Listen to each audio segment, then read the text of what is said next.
What's up, folks? Welcome to this week's Trans Tuesday. We're at episode 5 of the surgery season.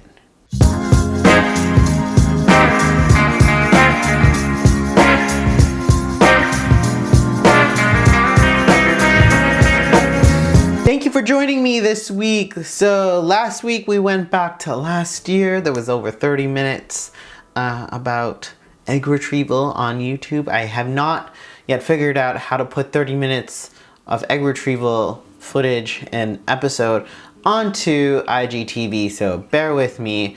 This week, it's going to be a check-in because guess what?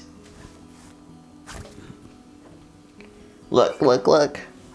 Boom! Look at that, look at that, look at that. It's 28 days.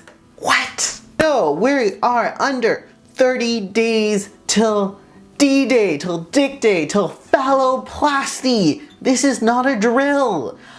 I don't really know what to tell you except for the fact that I'm still trying to absorb this fact. You know, I've been thinking about, dreaming about, visualizing, planning for, talking about phalloplasty for the past couple years now. And this surgery is something that at the beginning of this year I thought I would never be able to get because I didn't think I was going to be able to get funding. I didn't think that the funding and surgery times would line up. I had a lot of doubt, you know, and I had grieved this surgery. I had let go off the possibility of this, and then I got my funding approved. And dates for surgeries lined up with hysterectomy and phalloplasty. And now that brings us to today, which is 28 days away from my surgery of November 13th. This doesn't feel real. And I am so grateful to be here, honestly. To be at this date of, what is today? Today is October 15th. Yes, October 15th of 2019. And to be alive and to be here and to be waiting and just, you know, the surgery just at my fingertips. I am thankful. I thought we could check in and I could update you about some things that are loose ends and not loose ends. For example, I have yet to get my new passport from South Africa. So I'm not a Canadian citizen and I'm a South African citizen and I need to have a visa to go to the States. That's something I got earlier this year. And my passport actually expired this year, so I applied for it earlier this year, and I've still yet to get it. And the last I heard from Home Affairs was that people that applied over a year ago have still yet to get their passport, so the chances of me getting my passport is slim to none. Now, the reason why that's a big deal is because I need a valid passport to be able to get into the United States of America, which is where my surgery is taking place. And right now I don't really have that. So, couple backup things of one, going to apply for emergency Canadian citizenship, which with the grounds of because of medical things, I am eligible to do. The one thing is that it's about $700 that I have not budgeted for. And yeah, gonna try to figure that out. The other backup to that backup is to drive to a land border, because any border agent at any border crossing can parole me into the United States of America based on medical reasons, which I got them. And I have lots of documentation and I have a lot of support.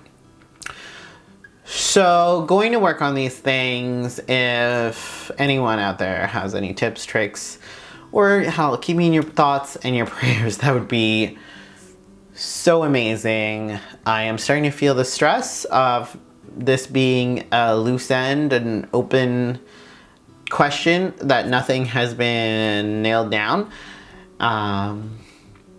Yeah, so working on that.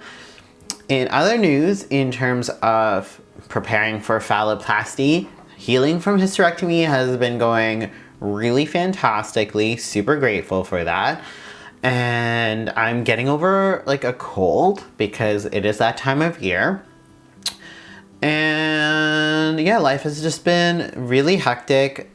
Coming into this last month, I am actually thinking of going on like a candida specific, like, I don't want to call it a diet, but it's just like not eating food, like sugar, essentially, because I'm coming out from hysterectomy and I'm going to be going into another surgery. The possibility of having overgrowth of candida in my, especially my gut biome, is very high. That is something that I'm thinking of doing in the next couple weeks. Just to prepare my body, getting 8 hours of sleep every night, making sure that I am resting, that I am exercising, that I'm moving my body, and just, yeah, making sure my body is like limber. I have this fear that, you know, going into phalloplasty, you know, being stuck, like laying in bed for the first couple of days, not even being able to get up.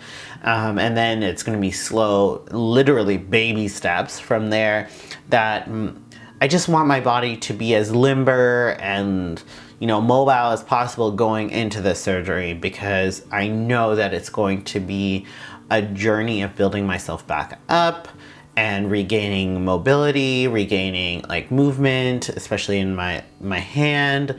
So nothing super big. Haven't been like, you know, lifting heavy weights. Still not really clear to do that from hysterectomy because there's some big sutures that are internal and still healing.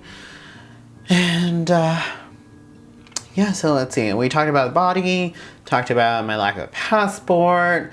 In terms of, you know, mental preparation and emotional preparation, I've been, you know, trying to work on this for the past like year, you know, going to see my therapist, talking about these things, working through like some fears, some concerns, journaling.